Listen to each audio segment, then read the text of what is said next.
Bomba no Internacional. Fabrício Bustos teria sido acusado de ser o X9, o cara que estaria vazando as escalações do Inter e teria inclusive tido uma discussão com o Magrão, diretor esportivo do Inter, no quarto de hotel, ainda quando o Inter estava na cidade de Itu. Pelo menos isso foi o que disse a revista Colorado. Hoje eu quero te trazer mais detalhes disso sobre essa situação, sobre o treino do Inter nessa terça-feira, já em Alvorada, treino que acontece agora à tarde, de maneira aberta inclusive, e também para falar sobre um lateral que segue na pauta do Inter. Mas, só antes de começar esse vídeo com novas informações, roda a vinheta.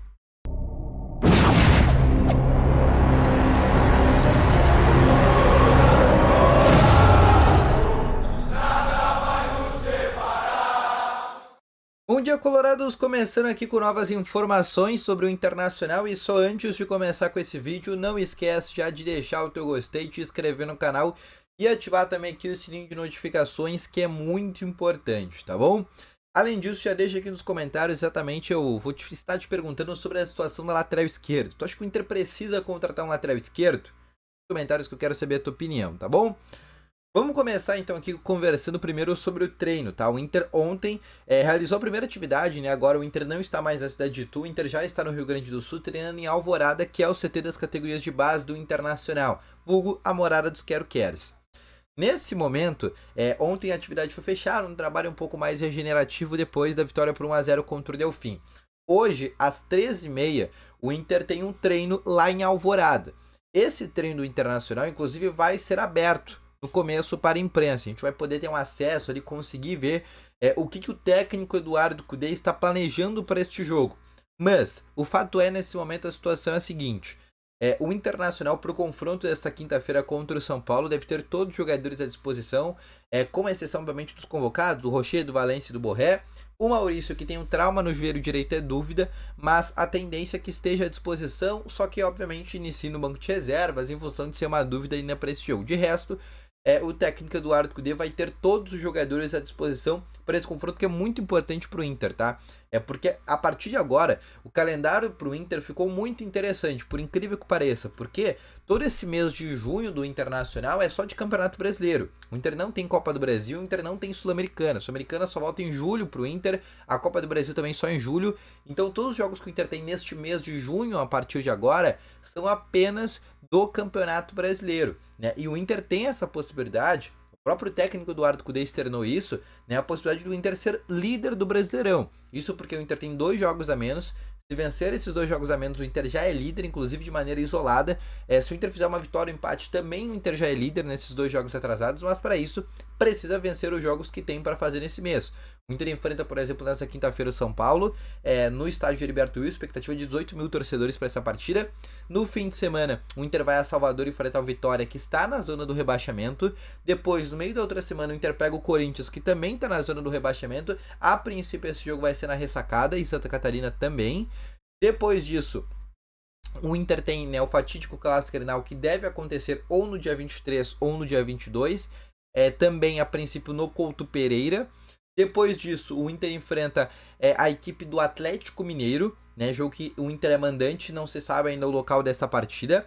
Após isso, último dia 30 de junho, o Inter enfrenta o Criciúma no Heriberto Wilson. Ou seja, é palpável para o Internacional vencer todos esses jogos. São Paulo, Vitória na zona, Corinthians na zona, um Clássico Grenal onde o Grêmio não vai ser mandante, um Atlético Mineiro onde o Inter é mandante, e por fim, um Criciúma que tomou 5-2 esse último fim de semana para a equipe do Cuiabá, tá bom?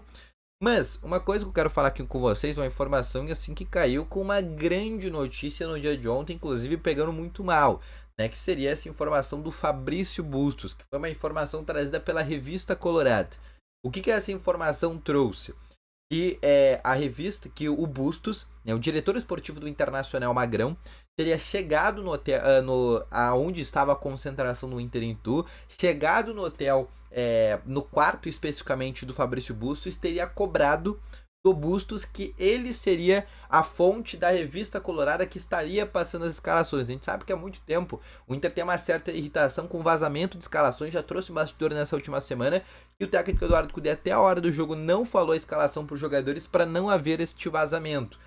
E o diretor esportivo do Internacional, Magrão, achou que esse X9 era Fabrício Bustos.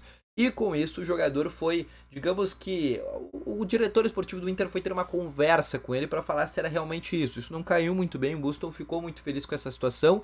Essa situação foi levada adiante e a revista Colorada publicou essa informação, né, de um certo descontentamento. A gente já sabe que o Fabrício Bustos tem contrato terminando no fim do ano, ele quer jogar na Europa, né? A tendência é que ele não permaneça no Internacional, porque o clima tá ficando cada vez mais insustentável para ele ficar, e a gente sabe que quando o jogador quer ir embora, por mais que tenha contrato, por mais que o presidente Alessandro Barcelos no último dia tinha falado, olha, o Bustos só sai do Inter se o Inter quiser porque ele tem contrato. Isso é verdade. Só que vai ter uma hora que o Inter vai ter que querer, porque se o jogador não quiser continuar no Inter, não tem o que fazer. E foi exatamente assim que ele saiu do Independiente para o Internacional. Também num contrato parecido, quando o contrato dele estava terminando, o Inter assinou um pré-contrato e depois conseguiu, inclusive, trazê-lo de maneira antecipada. E agora o Inter estaria repetindo essa situação novamente, só que agora o Inter sendo a vítima, talvez, desse negócio, mas foi um problema que surgiu, que inclusive causou uma certa incomodação dentro do vestiário do Inter, se é assim que a gente pode trazer, tá bom?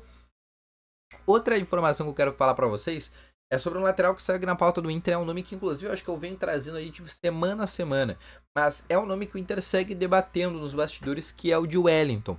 Lateral esquerdo, 24 anos, da equipe do São Paulo, contrato termina no final desse ano.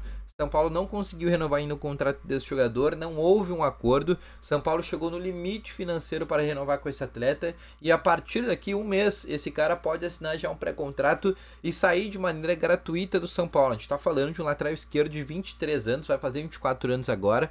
Foi campeão da Copa do Brasil, foi campeão da Supercopa do Brasil. É um jogador ainda que tem muito a evoluir, mas é um bom jogador. E é um jogador que chegaria, né, para ser aquele tão lateral esquerdo que pudesse disputar a posição com o René. Algo que pelo menos que a gente consegue perceber, o que o Alexandre Bernabei não consegue. O Bernabei, por algum motivo, não consegue jogar nesse time do técnico Eduardo Cudê. E por este motivo o Inter estaria interessado em um outro lateral. Esse lateral, o Wellington do São Paulo, que teria esta possibilidade de vir de maneira gratuita. Obviamente, o Inter assinando um pré-contrato com ele, dando luvas bem salgadas para ele, o Inter conseguiria poder fazer essa negociação. Após assinar o pré-contrato, o Inter teria a liberdade com o São Paulo de negociar uma liberação antecipada, podendo trazê-lo até na metade desse ano. A lateral esquerda nesse momento não é uma prioridade do Inter. Até porque o Robert Chenan é um jogador que vem fazendo a lateral esquerda em alguns jogos, vem fazendo bem, inclusive a lateral, mas ainda assim é um jogador que neste momento a prioridade de lateral esquerda do Inter não é. O Inter tem uma prioridade que é a zaga, principalmente com a saída do Vitão, e até o meio de campo se o Maurício deixar o Inter. E também a lateral direita se o Hugo Malo e Bustos vierem deixar o Inter também na metade desse ano. Mas a lateral esquerda segue sendo, né, um asterisco para o Inter, e o Wellington é um nome que o Inter segue tentando trazer porque ele se encaixa naquela famosa oportunidade de mercado, tá bom? Então esse foi o vídeo, espero que tenham gostado, deixa o teu gostei, volto logo mais suas informações, valeu, falou e fui!